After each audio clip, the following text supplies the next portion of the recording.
So, for this whole month, our series will be about God empowers, no? And for today, before we start, alam nyo ba kung ano ito? Saranggola. Hindi ko sigurado kung alam pa ng mga bata ang saranggola, no? Pero alam nyo ba, paano lumilipad ang isang saranggola? Kailangan ng hangin. Pero alam nyo ba na yung saranggola, pag lumilipad siya, hindi siya sumasabay sa hangin. Ang nagpapalipad sa saranggola ay pag kumokontra siya sa hangin. Yung pagkontra niya sa hangin, yun yung nagke-create ng lift para lumipad yung saranggola. So ngayong araw na ito, yun yung topic na gusto kong pag-usapan nating lahat. Paano ba tayo, kung humaharap tayo ng mga pagsubok at problema sa ating mga buhay?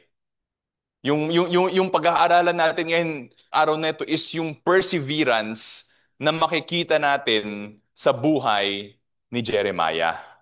Kaya yung title ng message natin ngayong araw na to is Empowered to Persevere. Sino sa atin dito yung gusto ng problema? Okay lang magtaas ng kamay? Ayaw nyo? So pare-parehas lang tayo, no? Okay. Pero yung realidad, hindi natin maiiwasan ang problema. Kahit saan tayo magtago, no? Aabot at aabot sa atin dahil parte ito ng buhay nating lahat. Kaya imbis na matakot tayo, imbis na magtago tayo, ang pinagdarasal ko ngayong araw ay maturuan tayo ng Panginoon kung papaano natin ito haharapin ng tama. So meron tayong tatlong punto ngayong araw na ito. Empowered when inadequate, empowered when afraid, tsaka empowered when opposed, no? So yung inadequate, ibig sabihin nito, yung pakiramdam natin hindi tayo sapat, no? So ito yun, no? So ito yung una nating punto na pag-aaralan. Sabi sa Jeremiah chapter 1, yung passage natin ngayong araw na to is on Jeremiah chapter 1. But we will look at other parts of Jeremiah para makita natin yung different na experiences ni Jeremiah. Sabi sa Jeremiah chapter 1 verse 1 to 2, the words of Jeremiah, the son of Hilkiah of the priest, who were in Anathoth, in the land of Benjamin, to whom the word of the Lord came in the days of Josiah, son of Ammon, king of Judah, in the 13th year of his reign. So makita natin dito, si Jeremiah, anak siya ng isang priest. At alam natin sa Bible na kung saan tayo ipinanganak na pamilya, most likely, doon tayo magsaserve. So pag pinanganak kang Levite, you will serve in the church. Pag pinanganak ka sa linya ng priest, you will serve as a priest kung wala na yung tatay mo. See? But you know what? He was born in the family of priests, but God called Jeremiah to be a prophet. No? At sino to si King Josiah? Si King Josiah, isa siya sa mga mabubuting hari ng Kingdom of Judah. And yung blessing ng Panginoon sa kanya, yung heart niya nung time na yon is, papaano ko ba babaguhin itong Judah? Kaliwat kanan, nagsasamba sa mga rebulto. Tumalikod sa Panginoon, papaano ko ba ayusin yung kingdom na ipinagkatiwala sa akin ng Panginoon? At nandun yung faithfulness ni God. Pinadala ni God si Jeremiah para tulungan siya na baguhin yung kingdom of Judah. Ito yung gusto kong i-highlight ngayon. Sabi sa verse 1, the words of Jeremiah. Sabi sa verse 2, the word of the Lord. So when we read the Bible, nakikita naman natin, the book of Jeremiah is most likely written by Jeremiah. Siguro yung tanong natin sa sarili natin is, sino ba talaga nagsulat ng Jeremiah? Yung word of Jeremiah ba? Equal ba yan sa word ng Panginoon? Ang sagot, yes and no. Bakit? Yes, dahil lahat ng libro sa Biblia, tao man ang nagsulat, but they were all inspired by the Holy Spirit. Kaya ang Biblia, kahit saan mong basahin yan, kahit pagbalik-balik na rin mo yan, kahit na anong mga debaters against the Bible, they cannot find any contradiction in the Bible. Kahit na napakaraming authors at thousands of years yung gap from first to the last author. Why? Because ultimately, the Bible has one author only, and that is God. Kaya yung nagsusulat si Jeremiah, hindi siya nagsulat o nagsalita ng sarili niyang ideas. They were direct message from God, lahat ng sinulat niya. Now, yung tanong nyo, bakit hindi rin naman equal yung word ni Jeremiah at yung word ni God? You know why? Because God was directing Jeremiah kung ano yung isusulat niya. But when Jeremiah wrote what God was telling him to write, inexpress niya doon yung sarili niya through his emotions. At ganun yung mga biblical writers. 'Di ba? They write what God tells them to write, but they express themselves. Sometimes in positive way, as they're writing, they're worshiping God. Sometimes in negative emotions also. They complain or they share their frustration sa Panginoon. And later on, we will see that.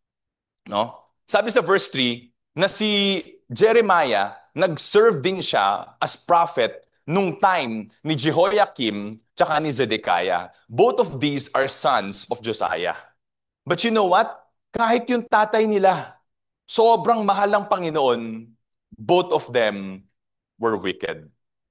Narinig nila yung mensahe ni Jeremiah, narinig nila yung mga warnings ni Jeremiah, pero wala sa kanilang naniwala sa Panginoon at wala sa kanilang nakinig.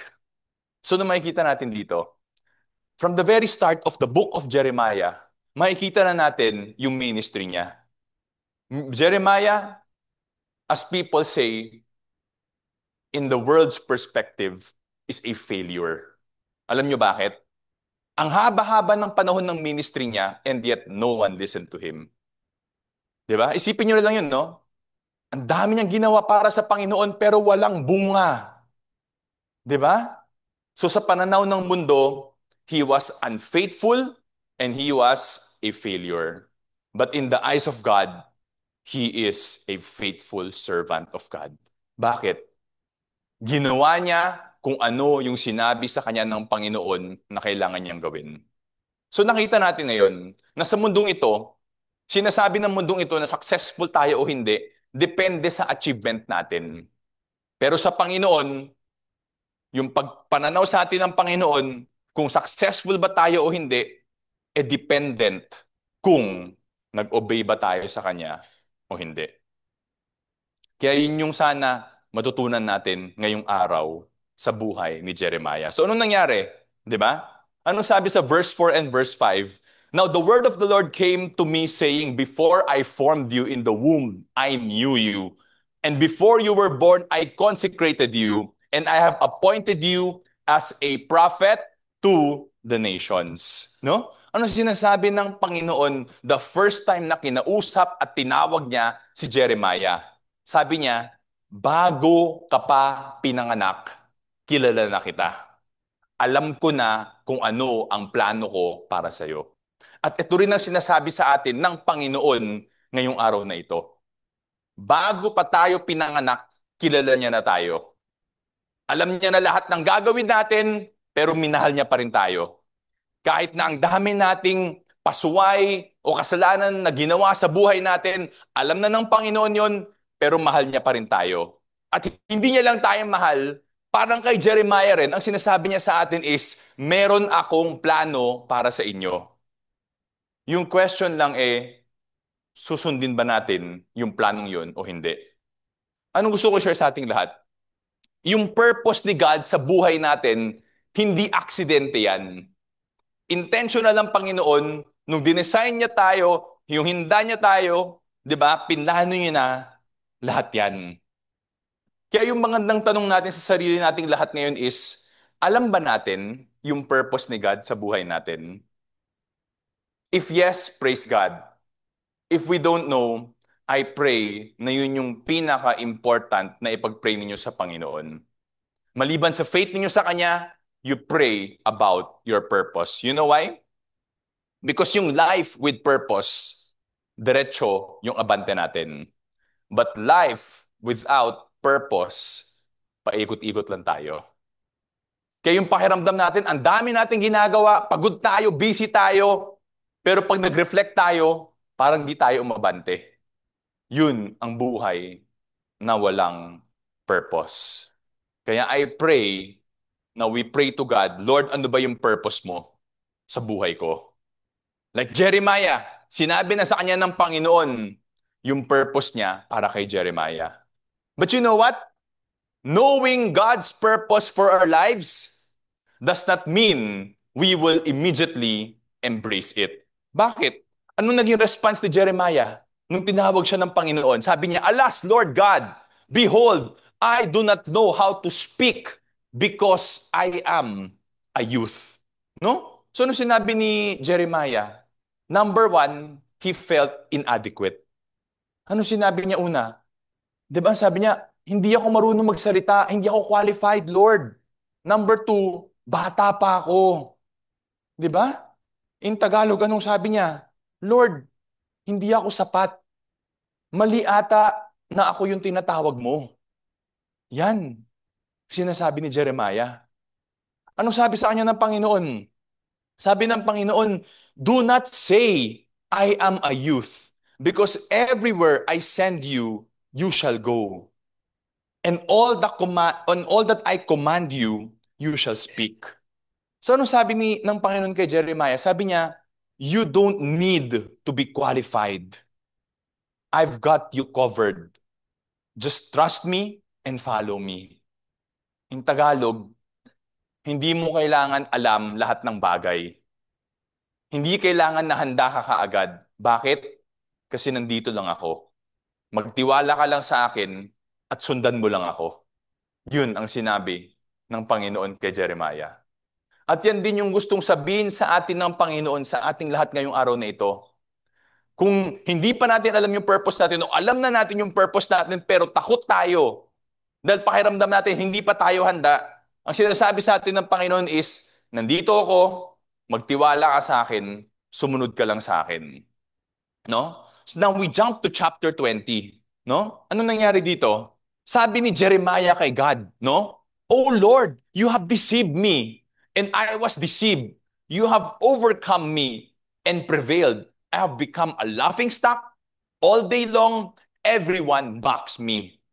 Yung salitang deceive na ito, hindi sinasabi ni Jeremiah na nagsinungaling ka sa akin, Panginoon. No? Pangit ang English translation natin. Yung Hebrew word neto is patha. Ang ibig sabihin nun, persuaded or convinced. Yun yung ibig sabihin nun. So ano sinasabi ni Jeremiah dito? Lord, kinonvince mo ako at nagpa-convince ako sa'yo. Sa akin, di ba? Ano nangyari sa akin? I'm a laughing stock and people mock me. No? In modern language, anong sabi ni Jeremiah? Lord, ikaw ang nagkumbinsi sa akin para umuo sa purpose na binigay mo sa akin. Pero nung umuo ako, hindi ko alam na mahirap pala at masakit pala. You see, this is what Jeremiah is telling God. Di ba? My question is, in his complaint, nagre-rebelde ba siya sa Panginoon? The answer is no. You know why? He is just expressing his heart to God. Di ba? Kaya, alam nyo, minsan, kung masama yung loob natin, even may tampo tayo sa Panginoon, you know what? Kahit na may tampo tayo, tapos kumakanta tayo na nakataas yung kamay natin, sumisigaw tayo sa pagkanta natin, God sees our hearts. Wala tayong kayang itago sa Panginoon. So might as well be honest. And that is what Jeremiah was doing. Ano sabi niya? Lord, nilalait nila ako, pinagtatawanan nila ako. Di ba? Sinabi mo, sumunod lang ako, ikaw bahala. Pero ba't ang hirap? Bakit ang sakit? That is the heart of Jeremiah. Di ba? Ganyan din yung heart ni David. Sa dami ng pinagdaanan ni David. Pero nung sinabi ni David sa Psalm 142, sabi niya, I cry aloud to the Lord. I lift up my voice to the Lord for mercy. I pour out before Him my complaint. Before Him I tell my trouble. Di ba? So ano sinasabi dito? Si David, anong ginawa ni David? Umiyak siya sa Panginoon. Sumigaw siya sa Panginoon. Binuhos niya yung puso niya sa Panginoon. Lahat ng frustration niya, binato niya sa Panginoon. You know why? Because God allows for that. Ito yung gusto ko sabihin sa ating lahat. You can pour out your heart to God. He can handle it. He welcomes it because sometimes that's how we truly connect with Him. Pero ang kailangan nating tandaan is we can be raw with our emotions with God. But you know what? We have to do it in reverence, not defiance, not dishonor. 'Di ba? So as we pour out our hearts to God, tandaan pa rin natin na Diyos ang kausap natin, hindi lang kung sino-sino. Alright? So anong sinabi sa verse 8 ng chapter 20? Sabi ni Jeremiah, "For each time I speak, I cry aloud. I proclaim violence and destruction because for me, the word of the Lord has resulted in reproach and derision all day long." Ano sinasabi ni Jeremiah sa Panginoon? Lord, tinawag mo ako to prophesy. And yung message na binigay mo sa akin is actually not a message of hope, but a message of judgment. Lagi ko sinasabi sa kanila, magbago na kayo. Kung hindi, you will suffer the consequences of your sin. Anong ginawa nila? Nagalit sila kay Jeremiah. Kaya anong ginagawa nila? They shame Jeremiah and they mock Jeremiah. You see? Yun yung pakiramdam ni Jeremiah. But verse 11, anong sabi niya sa verse 11? "But the Lord is with me like a dread champion. Therefore, my persecutors will stumble and not prevail. They will be utterly ashamed because they have failed with an everlasting disgrace that will not be forgotten." So, sa dinami-dami ng complaint ni Jeremiah, ng hinanakit ni Jeremiah, nung naalala ni Jeremiah kung sino ang Panginoon, nagbago yung puso niya. Anong sinabi niya? The Lord is like a warrior. 'Di ba? Kinatatakutan siya ng mga kalaban niya. The Lord is my protector. Lahat ng kalaban ko, they will stumble. They will not prevail against me. At naalala niya yung justice ng Panginoon. Ano sinabi niya? They will utterly be ashamed. They will be disgraced. No? So ano gusto ko sabihin sa ating lahat? Ito, remembering who God is transforms our inadequacy into endurance. You see? Pag kilala natin ng Panginoon, lahat ng pakiramdam natin na pagkukulang natin, mababago yun. It will allow us to endure kahit ano pa yung pinagdaraanan natin. Kaya napakaganda ng 1 Corinthians chapter 1 verse 27. Sabi dito, God has chosen the foolish things of the world to shame the wise. And God has chosen the weak things of the world to shame the things which are strong. See? Hindi hinahanap ng Panginoon yung pinakamagaling. Dahil madalas yung pinakamagaling may pride, self-reliance, self-confidence. That's why God shames the strong with the weak. Kaya nais ko sabihin sa ating lahat ngayong umagang ito is, God does not call the qualified. He qualifies the called by empowering them. See? I don't know where you are right now. Hindi ko alam kung saan kayo tinatawag ng Panginoon. But if you have been delaying your yes to God, I pray that today you say yes to Him and you entrust Him to empower you to fulfill kung ano man yung purpose niya para sa buhay ninyo. You see? O okay lang bang humarap ka doon sa kanan mo at sabihin mo, God will empower you. No, say it like you mean it. God will empower you. Amen. O sabihin mo naman sa kaliwa mo, gawin mo na yung pinapagawa niya, huwag ka nang matigas ang ulo. Ayan. Okay, no? Now we go to our second point, no? Empowered when afraid. Sabi ng Panginoon kay Jeremiah sa chapter 1 verse 8, "Do not be afraid of them, for I am with you to deliver you. declares the Lord. No? Alam nyo, yung anak ko, pag natatakot, ano lagi sinasabi ko? Dito lang si Daddy. Daddy is with you. Daddy will not leave you. Pag hindi makatulog yung anak ko, ano sabi ko? Tabi ka kay Daddy. Matulog ka muna bago mo natutulog si Daddy. You see? Yung words na I am with you, it is very comforting. So pag narinig natin sa Panginoon yung I am with you, we should feel yung comfort and peace. But you know what? When God says, I am with you, these words means nothing without faith. But with faith, ano ibig sabihin nito? They mean everything when we fully trust in God. See? So yung words na I am with you, mahalaga yun kung meron tayong faith sa Panginoon. Dahil walang kwenta eh. 'Di ba? Isipin mo na lang, 'di ba? Natatakot yung panganay kong anak, tapos yung bunsong anak ko, so sinabi sa kanya, I am with you. Meron bang comfort 'yon? Baka sabay pa silang matakot. You see? So yung I am with you, it's very important and it is dependent on the one saying it. If it's someone who's weak and unreliable, it is not comforting. But if the one telling us, I am with you, is the God who created everything, who is all-powerful, all-knowing, and ever-present, then it will give us comfort. Diba? Kaya sabi ni David the Lord is my light and my salvation. Whom shall I fear? The Lord is the defense of my life. Whom shall I dread? Diba? Alam niyo nung sinasabi ni David ito yung time ng life ni David na hinahabol siya. Hinahabol siya either ni Saul o ni Absalom kasi gusto siyang patayin. And yet, ito yung sinabi niya, wala akong kinakatakutan. Why? Because I know my God and I have faith in Him. Pinangako niya sa akin, magiging hari ako. And pinanghahawakan ko yung pangakong niya yun. Kaya hindi ako mamamatay. You see? Kaya ano sabi sa Jeremiah 1, chapter 1, verse 9? 'Di ba? Sabi niya, huwag kang matakot, kasama mo ako. Sabi ng Panginoon, the Lord stretched out His hand and touched my mouth, sabi ni Jeremiah.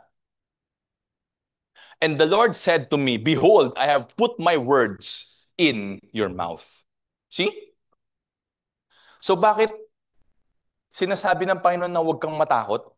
Kahit pakiramdam mong hindi ka pa ready? Kahit pakiramdam mong bata ka pa? Bakit? Kasi I will be with you. Kasama mo ko at gagabayan kita. Sabi sa verse 10, see, I have appointed you this day over the nations and over the kingdoms to pluck up and to break down, to destroy and to overthrow, to build and to plant. See? So God has appointed Jeremiah as a prophet, not just to the Jews, but to all the nations. Yung message niya is a message of judgment and punishment, but also a message of restoration and renewal. See? So there's two messages, judgment and hope. You see? So ano mas gusto natin, judgment o restoration? Sino may gusto ng judgment? Wala. Pare-parehas tayo. But you know what? Sometimes that's what we deserve. You see? So ano gusto ko sabihin sa ating lahat? The sad reality is, we are drawn to words of comfort, but resist words of correction. You see? So for example, we gather together. Kahit close na tayo, magka-D-group tayo, magkaibigan tayo, pag in-encourage tayo, gustong-gusto natin. Pero, pag ang pag-uusapan na, yung kasalanan na ginagawa natin, ayan na. Nagre-react na tayo, ayaw na natin magpakita. You see? The moment na papunta na yung topic sa alam nating maling ginagawa natin, ayaw na nating marinig. Kahit na yung tone and intention para sa atin, ikabutihan natin, we take offense. You see? But my prayer is that we allow God to change our hearts. You know, the reality is none of us is perfect and will ever be perfect. But if we humble ourselves, you know what? God will restore and redeem us. Kahit gaano pa kamali o kahit gaano pa kalalim yung kasalanan natin, kaya niya tayong ibangon muli at baguhin. Yun yung maganda sa Bible eh. You know, when you read the prophets, lalo na yung later part ng Old Testament, panay judgment ang mababasa natin. Kasi ang tigas na talaga ng ulo ng mga Israelites eh. So kahit yung buong book, panay judgment ng Panginoon, you know what? They always end with a message of hope. Na pag nagbago kayo, nandyan ang Panginoon para iangat muli kayo. You see? Kaya when we go to chapter 26 now, tignan natin yung naging experience ni Jeremiah nung sinunod niya lang yung sinabi ng Panginoon. Sabi ng Panginoon, di ba? Huwag kang matakot. Kung anong sasabihin ko, sundan mo lang. Hindi mo kailangan alam ang marami. Basta makinig ka lang sa akin. At nakinig nga si Jeremiah sa Panginoon. At yung message ng Panginoon, binigay niya sa mga tao. Ano nangyari dito? Sabi dito, when Jeremiah finished speaking all that the Lord had commanded him to speak, to all the people, the priests and the prophets, and all the people seized him, saying, "You must die." You see, when he told the people that God will judge you because of your sin, ito yung naging response nila sa kanya. Kailangan kang mamatay. Sinungaling ka. You see, hindi nila matanggap yung message ni Jeremiah that they will be judged because in their mind, hindi kami pwedeng matalo because we are God's chosen people. Yun yung mindset nila. Walang makakatalo sa amin dahil dakila ang Diyos namin. Yung God na sineserve namin, siya ang naglikha ng mundo. Yung God na sineserve namin, siya yung nagpalaya sa amin sa Egypt. Yung 10 plagues, yung Red Sea, siya ang gumawa ng lahat nun. Walang makakatalo sa amin, sinungaling ka. Tao kami ng Diyos, hindi niya kami pababayaan, hindi niya kami iiwan. They say that, but they worship idols. They say that, but they never pray to God. You see, anong nangyari sa kanila? Dahil anak kami ni Abraham, dahil nanggaling kami kay Jacob, dahil Jews kami, nanggaling kami sa line ni Judah, the kingly line of David, imposible kaming matalo. Yun yung mindset nila. Hindi kami huhusgahan ng Panginoon, hindi kami masasakop. Yan ang mindset nila. And yet, very clear si God sa Deuteronomy 28, na if you disobey me, then you will experience curses. You see? So ganito rin sa atin. In modern times, we cannot say, dahil nag-attend ako ng church, dahil nagbabasa ako ng Bible paminsan-minsan, dahil Christian ako, hindi ako mahihirapan, hindi ako magkakaproblema. Hindi totoo yun. Hindi totoo yun. You know why? Because we will encounter challenges in two ways. Number one, dadaan tayo sa pagsubok dahil gusto ng Panginoon i-build yung faith natin. Number two, dadaan tayo sa pagsubok dahil sa kasalanan natin. At iba yung consequence nun. Yung kasalanan, consequence ng mali natin. Yung trials, binibuild ni God yung faith natin. So whenever nagdaraan tayo sa pagsubok, if you want to have an eternal mindset, ito yung tatanungin mo sa sarili mo. Number one, anong kasalanan ko sa buhay ko ngayon? And if you search your heart, tapos nireveal ni God yung sin, you stop doing it. Because if you don't, then you will continue to experience challenges. And number two, wala ka namang nahanap. Lord, by your grace, sa pag-assess ko ng heart ko ngayon, wala talaga akong mahanap na mali kong ginagawa. So Lord, maybe you are just trying to help me grow in my faith. I trust you. See? So, you see, when we become humble, when we encounter trials, makikita natin yung end nun is for our good. Kung may kasalanan tayo, nag-humble tayo, it will end for our good kasi titigil tayo sa kasalanan and now we can experience the blessing of God. Kung wala naman tayong ginagawang mali, tapos nag-humble tayo kay God, hindi tayo nagalit sa Panginoon, nagtiwala tayo sa Kanya, you know what? The end result, our faith will be built up. Amen? Amen. So ano sabi dito? Obeying God does not mean we'll avoid difficult circumstances. Di ba? But it does guarantee His presence and protection in the midst of them. And that is exactly what Jeremiah and David and so many other prophets and apostles in the Bible experience. They obeyed God, they experienced difficulties, but they were covered by His presence and protection. Kaya sabi sa verse 12, ano sabi dito? Jeremiah spoke to all the officials and to all the people saying, the Lord has sent me to prophesy against this house and against this city all the words that you have heard. Di ba? Message of judgment. Pero hindi nagtapos yun. Anong tinuloy niya? Di ba? Now, therefore, sabi niya, amend your ways and your deeds and obey the voice of the Lord your God. And the Lord God will change His mind about the misfortune which He has pronounced against you. So makita natin, no? Na yung Panginoon, hindi tumitigil na bigyan sila ng warning kasi kung yung Panginoon lang, ayaw niya namang parusahan yung mga tao. Because yung heart ni God, ba't niya binibigay yung warning is for them to repent. Ito yung pagdaraanan ninyo. Huwag nyo nang patigasin yung puso ninyo. Para hindi na kayo umabot doon. You see, that's the heart of God.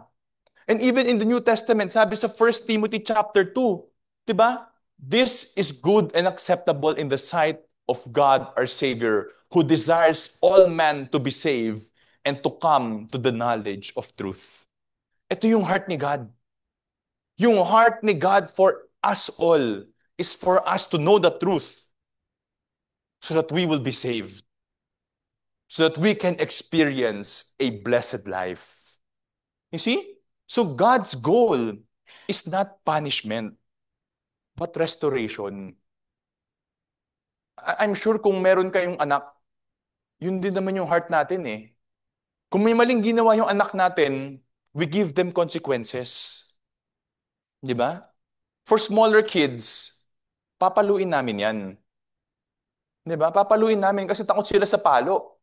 Pero pag lumaki na, hindi mo naman na pwedeng paluin yan. 17 years old, pwede mo pang paluin yun? Naku, baka suntukin ka na nun. Di ba? Pero yung maganda sa bigger kids, mas madali eh. Kunin mo lang yung cellphone, tapos na. Mabait na. You see, times have changed. But you know what? The goal of the consequence is to restore. May mali kang ginawa, you suffer the consequence para hindi mo na ulitin. Yun. Not to hurt, but to restore. You see? Kaya anong sinabi ni Jeremiah sa kanila nung sabing papatayin siya? Ano sabi niya? I am in your hands. Do with me as is good and right in your sight. Only know for certain that if you put me to death, you bring innocent blood on yourselves and on this city and on its inhabitants, for truly the Lord has sent me to speak to you all these words in your hearing. So when you read the first chapters of Jeremiah, you can see yung fear ni Jeremiah many times. But right now, nung sinabi sa kanya, papatayin ka namin. Huliin yan. Death sentence. Yun yung sinasabi sa kanya eh. You know, he has peace. He has peace even in the face of death. Yung question, nawala ba yung threat of death? O nandyan pa rin? Nandyan pa rin. Hindi nawala. Pero nung nagbago kay Jeremiah, yung puso niya. Nagbago yung puso niya at yung confidence niya sa Panginoon. Anong sinabi sa kanya ng Panginoon? Di ba? Hindi mo kailangan maraming alam. Ang kailangan mo lang gawin is sabihin mo kung anong pinapasabi ko sa'yo at gawin mo yung pinapagawa ko sa'yo. Pero hindi rin sunod ka sa akin, wala kang problemang pagdaraanan. Walang pinangakong gano'n ng Panginoon. Ang pinangako ng Panginoon is, I am with you. You see? So anong gusto ko sabihin sa ating lahat? Faith in God empowers us to move from fear to confidence. You see? So okay lang ba? You say to the person next to you, do not be afraid. Yan, sabi mo. Sa anak kong natatakot, sabihin, do not be afraid. Yan. Amen, no? Have faith in God. Now we go to our third point, no? Yung third point natin is empowered when oppressed. Sabi sa verse 14 and 15, sabi ng Panginoon, di ba? Out of the north, the evil will break forth on all the inhabitants of the land. For behold, I am calling all the families of the kingdoms of the north, declares the Lord, and they will come and they will set each of one his throne at the entrance of the gates of Jerusalem and against all its walls around and about and against all the cities of Judah. So ano sinasabi ng Panginoon dito? He is giving his warning. Ano yung warning ng Panginoon? I will summon the Babylonians and I will use the Babylonians as the instrument of my judgment. Yan ang sinasabi ng Panginoon dito. You see? At pag dumating yung Babylonians, sinasabi ng Panginoon, they will completely take over this land. You will get exiled and you will all be humiliated. You see? No? Ano sabi sa verse 16? I will pronounce my judgment on them concerning all their wickedness, whereby they have forsaken me and have offered sacrifices to other gods and worshiped the works of their own hands. So makita natin, God is punishing Judah. Why? Because they have turned their back against God. They worship idols. Sa mundo natin ngayon, di ba? Meron pa rin, marami pa rin sumasamba sa mga rebulto, di ba? But you know what? It's just an object. It does not, it's neutral. You see? You see? It's neutral, but you know what? What's the problem? It takes the people's hearts away from God. You see, yun ang idols eh. It takes the people's hearts away from God. So maraming tinatawag ng modern day idols. Ano yung modern day idols? Wealth, fame, di ba? Career advancement. Walang mali dito Walang mali sa fame, walang mali sa wealth, walang mali sa career advancement. Pero if these things becomes our priority, if we are willing to do anything and everything for these things, even to compromise our faith, even to disobey the word of God, then they become our idols. You know what? Even yung family natin can be our idol. Think about it. Asawa natin, anak natin, they can also be our idol, you know? If they become number one in our lives. Walang mali na mahalin ng asawa natin at anak natin. Command ng Panginoon sa atin yan. But if they become our priority, hindi na muna tayo mag-church, hindi na muna tayo mag-serve kay God kasi kailangan nating turuan yung mga anak natin para maging top 1 sila sa class nila. Tama yun, mag-aral sila ng mabuti. Tama yun, mag-top 1 sila. But if their being number 1 takes the place of God in our lives, then that is wrong. That is idolatry. You see? And when that happens, God will use anything to redirect us. Again, yung gagawin ni God is not to punish but to restore. Yun yung hope natin, no? So anong gusto natin sabihin dito, 'di ba? God can use anyone and anything to accomplish his purpose, whether to bless us or to judge us. All right? So ano sabi niya kay Jeremiah verse 17? Now gird up your loins and arise and speak to them all which I command you. Do not be dismayed before them, or I will dismay you before them. Ang sabi ng Panginoon sa kanya, tayo ka na, maghanda ka na. It's time to fulfill your calling. You speak judgment to my people. Huwag kang matakot sa kanila. Huwag ka matakot sa kanila. Basta, sabihin mo lang sa kanila yung mensahe ko para sa kanila. You see? And verse 18, ano sabi sa kanya ng Panginoon? Now behold, I have made you today as a fortified city and as a pillar of iron and as a wall of bronze against the whole land. The kings of Judah, to its princes, to its priests, and to the people of the land. So ano sinasabi dito? Tinawag pa lang siya ng Panginoon, sinasabi na sa kanya ng Panginoon, ngayon na tinatawag kita, kalaban ka na ng lahat ng tao. All levels of society. Politically, kalaban ka nila. Religiously, kalaban ka nila. All the other people, kalaban ka nila. See? Pag-call pa lang sa kanya, ito na yung sinabi sa kanya ng Panginoon. So you see? Kaya along the way, ito yung sabi ni Jeremiah, Lord, ginagawa ko naman lahat ng sinasabi mong gawin ko. Pero ba't kailangan kong magdaan ng paghihirap? Na-experience nyo to? When you start doing what's right, biglang dire-diretso, problema. When you start na parang, Lord, I want to grow in my faith. By faith, tatalikuran ko na o pakakawalan ko na itong maling ginagawa ko. Then dire-diretso, patong-patong yung problema. Have you experienced that? You know why? That's not from God. Yung mga pinagdaraan nating problema as we come to God is actually Satan wanting to destroy our faith. Time and time again, I have witnessed this. As I evangelize and disciple people, nung nakikita ko na yung time na paangat na yung faith nila, doon din darating yung mga matitinding pagsubok ng buhay nila. You know why? Because Satan wants to deceive them. Susunod ka sa Panginoon, etong pagdaraanan mo. Because Satan wants to destroy the image of God so that we would be drawn away from God.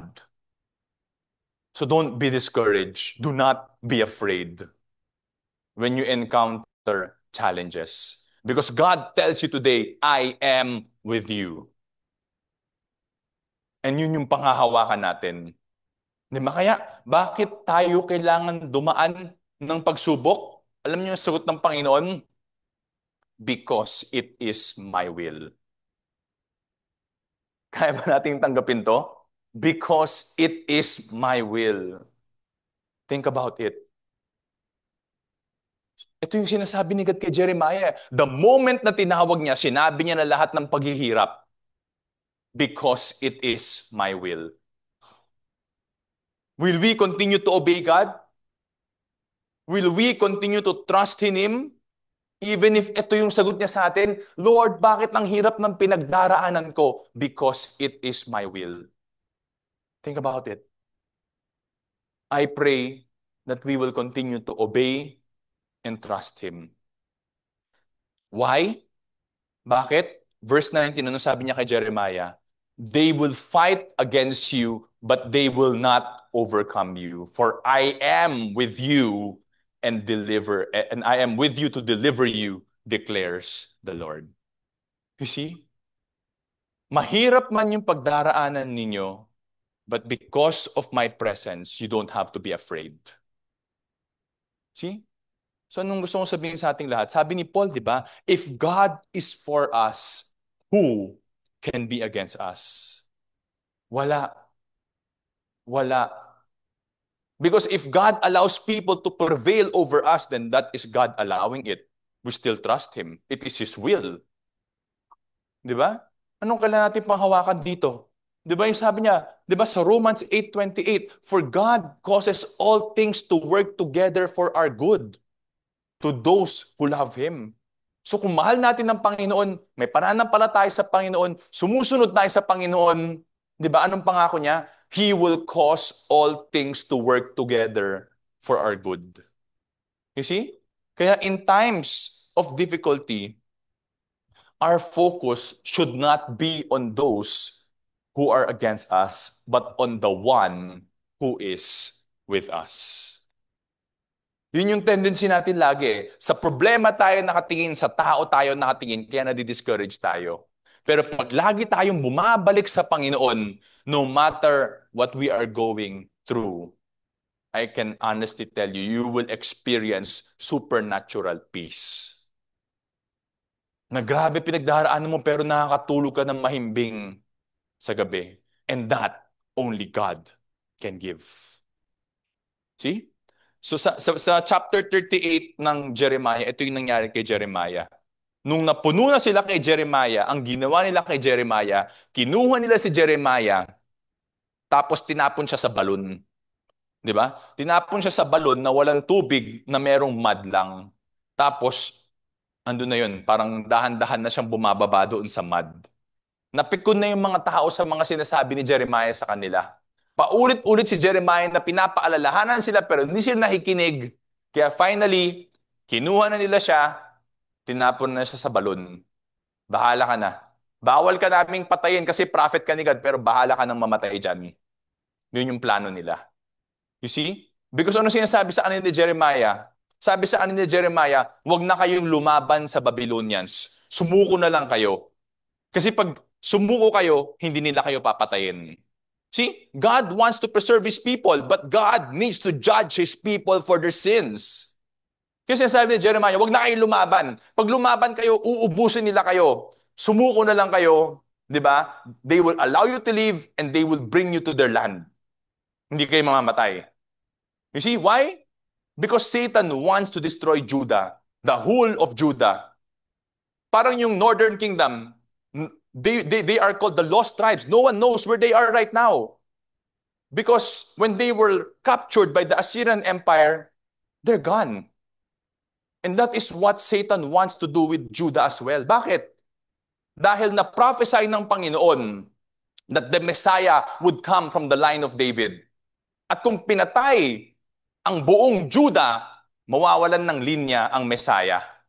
That is why yun yung wini-whisper sa kanila, lumaban kayo, lumaban kayo. Mamamatay silang lahat. Kaya sabi ni Jeremiah, huwag kayong lumaban, magpa-capture tayo. Kaya ano sabi ng mga tao? Yung mensahe mo hindi galing sa Panginoon yan. Kasi hindi tayo matatalo. Ayaw ng Panginoon, sumuko tayo. You see? Yun yung problem with pride. We sometimes use the name of God. We even quote scriptures. And yet, we are so far away from God. Ang tagal na natin siyang hindi narinig. Ang tagal na natin siyang hindi naramdaman. Kung nandun kayo sa sitwasyong iyon, yung namimiss nyo yung time na Lord, ramdam na ramdam kita. Humble yourself today. And God will restore you. See? So makita natin si Jeremiah, iniwan na, papatayin na. Anong nangyari? Verse 7, ano sabi dito? But Ebed-melech, the Ethiopian, a eunuch, while he was at the king's palace, heard that they had put Jeremiah into the cistern. Now the king was sitting at the gate of Benjamin, and Ebed-melech went out from the king's palace and spoke to the king. Kinuwento niya sa hari yung nangyari. Tapos verse 10, ano sabi ng hari? 'Di ba? The king commanded Ebed-melech the Ethiopian, take 30 men from here under your authority and bring up Jeremiah the prophet from the cistern before he dies. So makita natin dito, everyone was against Jeremiah. All the politicians, all the religious leaders, all the people were against him. But you know what? God used an Ethiopian eunuch, a foreigner, di ba? Eunuch, so marginalized, servant, di ba? An outsider. Yun yung ginamit ng Panginoon to save Jeremiah. So nung makita natin dito, God's empowerment often comes through unexpected people.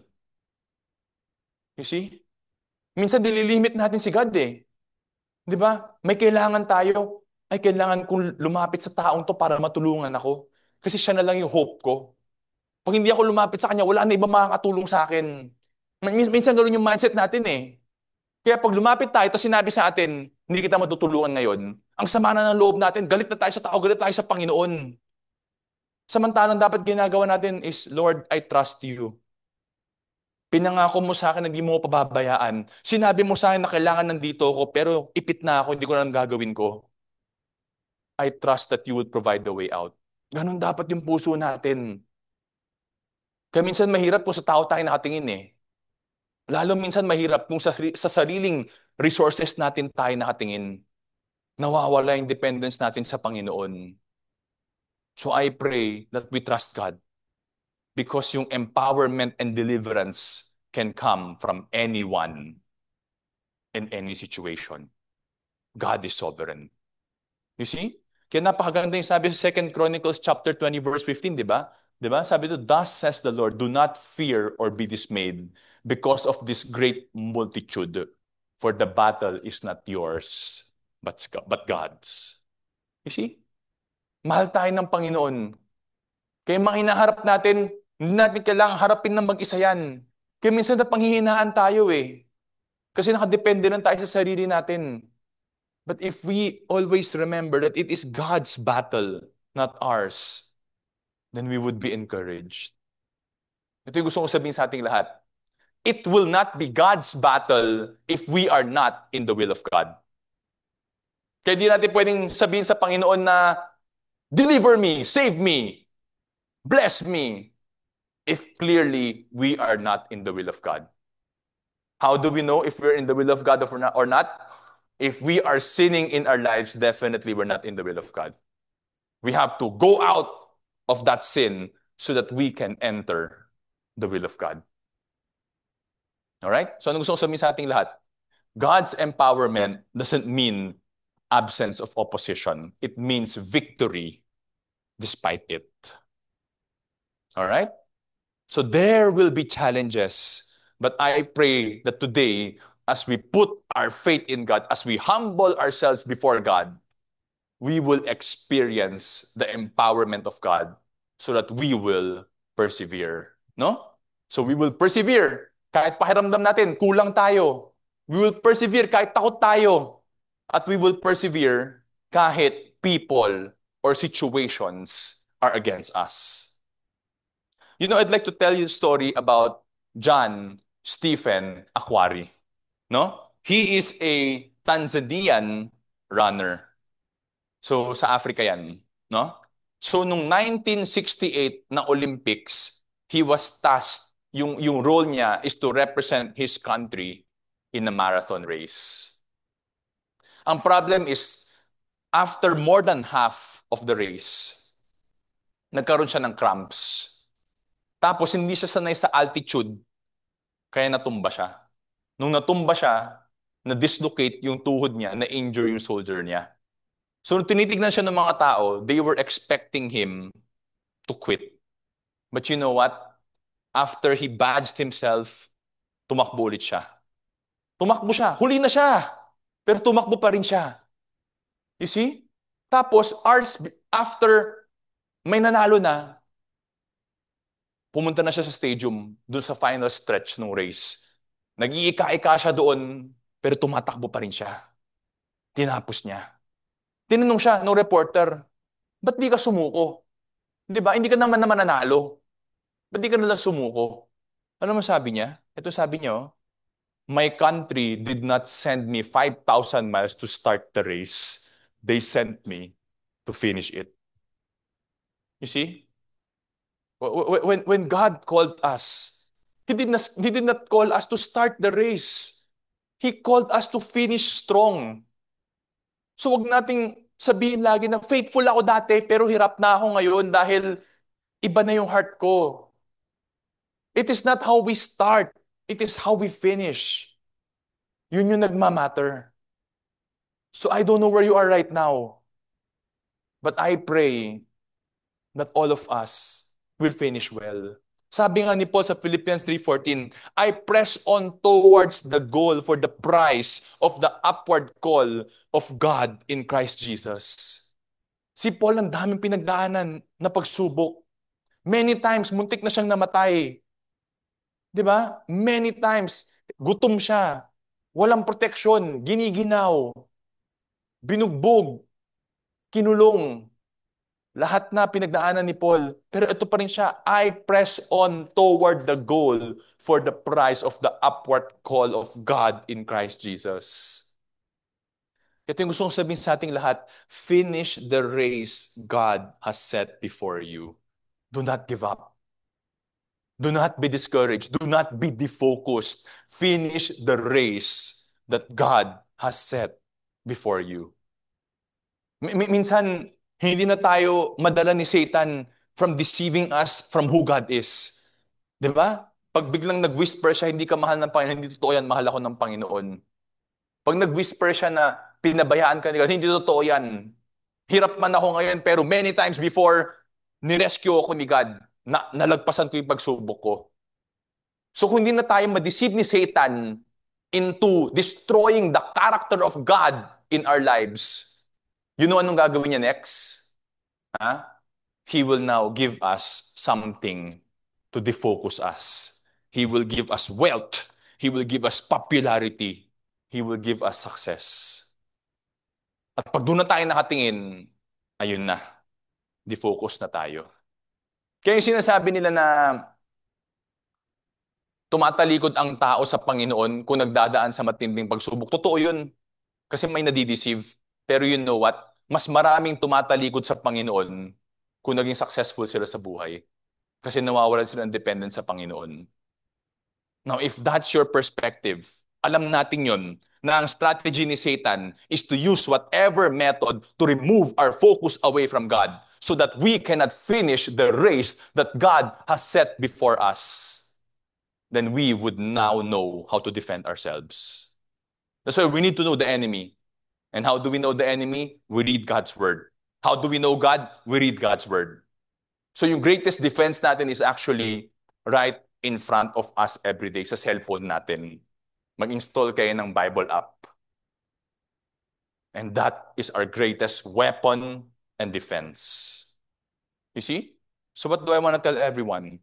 We move forward no matter the situation. And we move toward the direction of God's purpose for our lives. Diba? Ito yung view ni Paul. Ito yung view ni Paul. Ito yung view ni Jeremiah. Ito yung view ng lahat ng sumunod sa Panginoon. Bakit? Because it is worth it to follow Jesus. I can honestly tell you this. Nung isang araw, tumatakbo ako and I was reflecting on everything that I need to do dahil kulang talaga yung oras. And I was tired because I don't sleep 6 hours. I sleep 4 or 5 hours every day. I was already tired. And I was telling God, Lord, I could have saved so much time. I could have so much rest if I let go of serving you. If I don't teach your word, if I don't evangelize, if I don't disciple, I could have had so much time to expand businesses, to rest, to have leisure. That was in my mind. And I was praying, oh Lord, this is wrong. Because you are more worth it. Your promises are true and secured. The eternity that you have promised me is real. And yung pinakakonti sa eternity is so much more than the best in this world. And you know, that's what I want to tell everyone here. It is worth it to follow Jesus. And when we are down, and when we're struggling, and when we are weak, and when we're about to let go of our faith, you know what I want to tell everyone? Jesus understands where you are. You know why? Because Jesus also persevered. When people look at Jesus, they see him as inadequate. You see? When Jesus was afraid, he pressed through fear. And when he was oppressed, he stood firm. Paano nangyari kay Jesus yun? How did people view Jesus as inadequate? Nung nakita nila si Jesus nagtuturo at nagpa-perform ng miracle, anong sinabi sa kanya? Sino ba tong taong to? Di ba karpintero lang to? Ba't ang daming alam? Ba't kaya mag-perform ng miracle? Yung mga religious leaders, anong sabi sa kanya? He is a sinner. He is demon-possessed. Sira ulo yan. You see? This is how they viewed Jesus. Why? Because they could not accept the fact that the Messiah would come from a regular family. You see? But it was prophesied in the Bible. Paano ipapanganak yung Messiah? Kung anong linya? Kung saan? Kung anong gagawin niya? Jesus was fulfilling these prophecies and they know about it. They memorized the Old Testament and yet they see him as inadequate dahil hindi siya pinanganak sa palas. You see?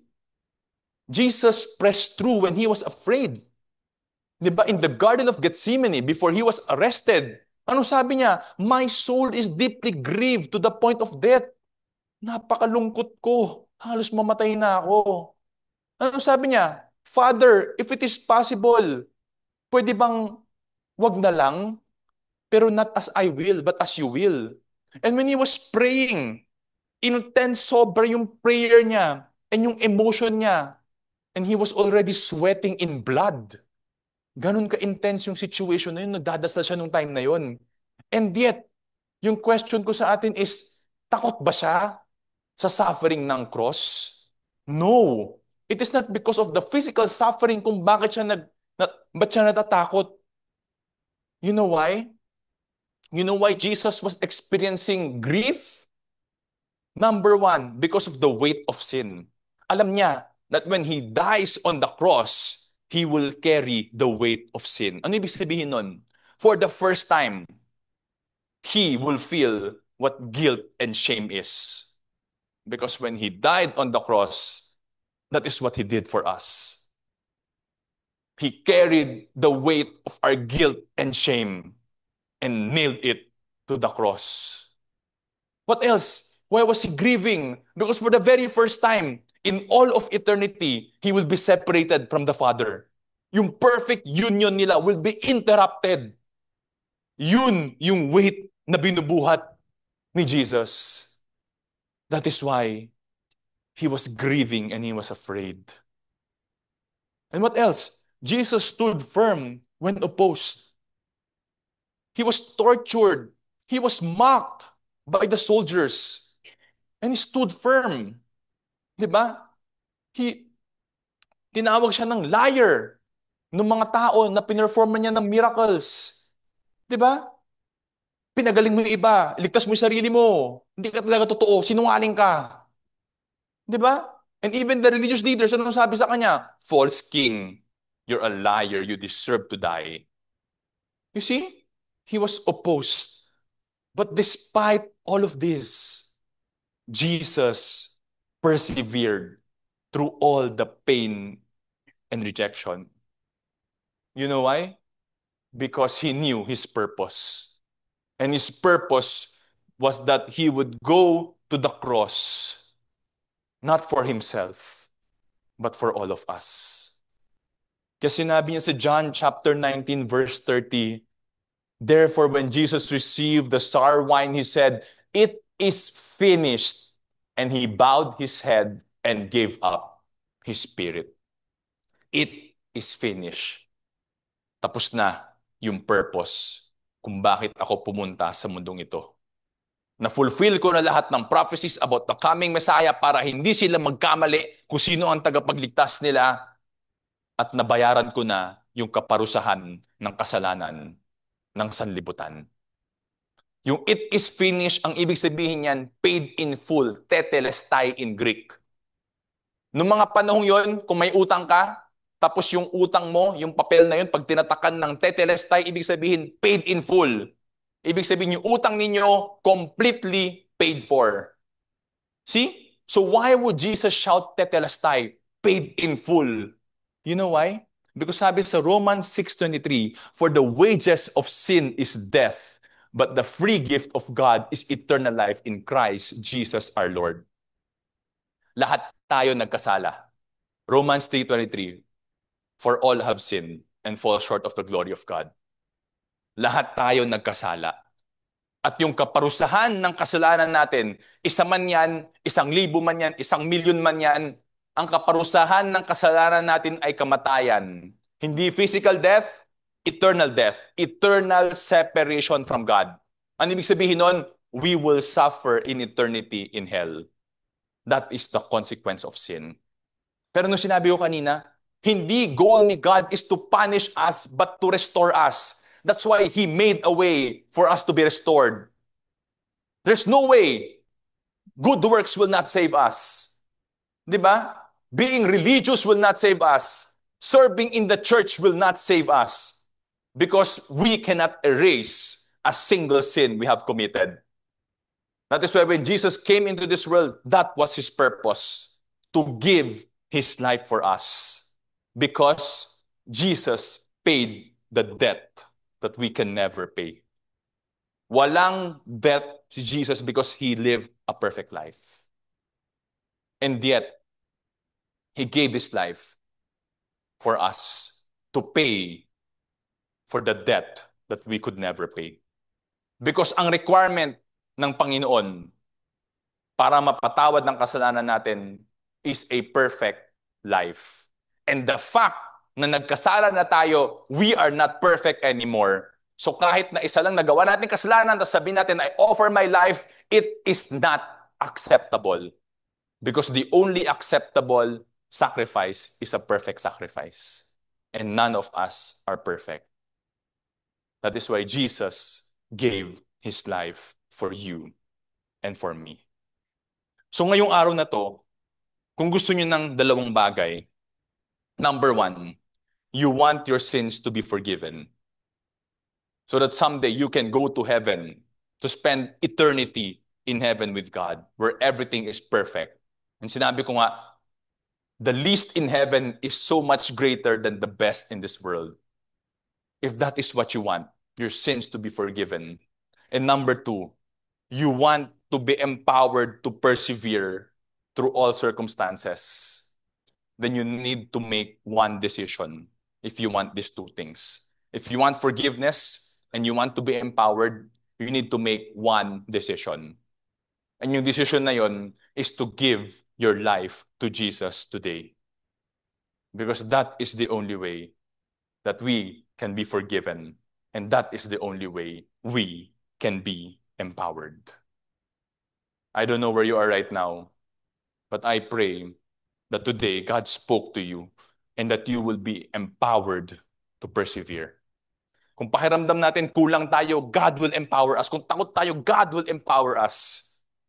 Kung pakiramdam natin opposed tayo, God will empower us. But we need to put our faith in Him first.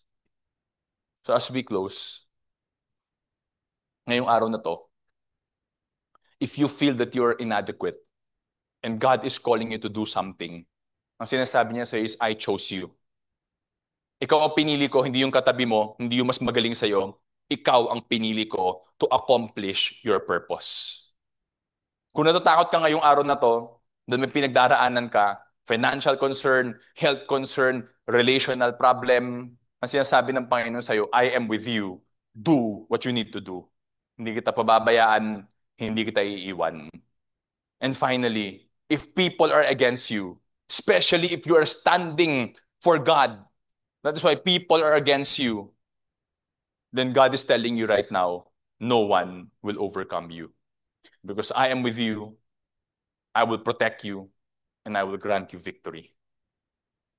I don't know where you are right now, but I pray na nangusap sa atin ang Panginoon ngayong araw na ito. So we all bow down our heads and we close in prayer. Panginoon, pinagdarasal ko po ang bawat tao na nasa lugar na ito ngayong umagang ito, Panginoon. Hindi ko man alam kung saan sila ngayon, Panginoon. Hindi ko alam kung pakiramdam nila ngayon mahina sila, hindi nila deserve kung nasaan sila, o wala sila kayang gawin para sa iyo, Panginoon. But I pray that you remind them today, Panginoon, that pinili mo sila. Na lahat sila may purpose at ikaw ang nagbigay ng purpose nilang lahat. Kung ngayong araw na to, Panginoon, meron sa amin dito, Panginoon, na natatakot, Panginoon, dahil sa sitwasyon na pinagdaraanan namin. Lord, pinagdarasal ko na nangusap ka sa kanila ngayong araw na to at pinaalala mo sa kanila na kasama mo sila, na hindi mo sila iiwan dahil mahal mo sila. At kung meron sa amin pakiramdam na nag-iisa sila ngayon, na pakiramdam nila lahat ng tao ay kalaban nila, pinagdarasal ko sila ngayong araw na to, Panginoon, na maalala nila na hindi mo sila iiwan at pinangako mo na kung sila ay mananatili sa iyo, ay sigurado na magtatagumpay sila. And most importantly, Panginoon, Lord, meron sa lugar na to ngayon na hindi ka pa niya kilala. Pero ngayong araw na ito, naintindihan niya yung salita mo At naintindihan niya, Panginoon, na ikaw lang ang kayang magbago sa kanya, at ikaw lang kayang magpatawad ng kasalanan niya, at ikaw lang ang kayang magbigay sa kanya ng tunay na pag-asa. Pinagdarasal ko tong taong to, Panginoon. Pinagdarasal ko tong mga taong to ngayon, Panginoon, na ngayong araw na to, tunay na isuko nila yung buhay nila sa iyo. At ipagdasal nila sa puso nila na humingi sila ng tawad sa kanilang mga kasalanan, Panginoon. Na ngayong araw na to, na intindihan nila, Panginoon, na hindi mabubuting gawa, hindi pagpunta ng simbahan ang magliligtas sa kanila, pero yung pananampalataya nila sa iyo. Dahil ikaw lang ang nagbayad nung utang namin na hindi namin kayang bayaran, Panginoon. Kaya pinagdarasal ko ngayong araw na to, na itong mga taong to, Panginoon, isusuko nila yung buhay nila sa iyo. Tatanggapin nila yung kapatawaran na ino-offer mo sa kanila, Panginoon. At tatanggapin kanila sa kanilang buhay bilang kanilang Diyos at tagapagligtas. Dahil ikaw lang, Jesus, ang nag-iisang daan para mapatawad ng kasalanan namin at para balang araw makapunta kami sa langit, Panginoon. Lord, I pray na ngayong araw na to, napadakilaan, napapurihan ang iyong pangalan, Panginoon. At pinagdarasal ko na gamitin mo lahat ng tao sa lugar na to para maging biyaya sa buhay ng ibang tao, ng mga kamag-anak nila, kaibigan nila, at mga tao sa probinsya namin dito sa La Union. Lahat ng ito ay pinagdarasal namin sa pangalan ni Kristo. Amen and amen. Thank you and God bless you.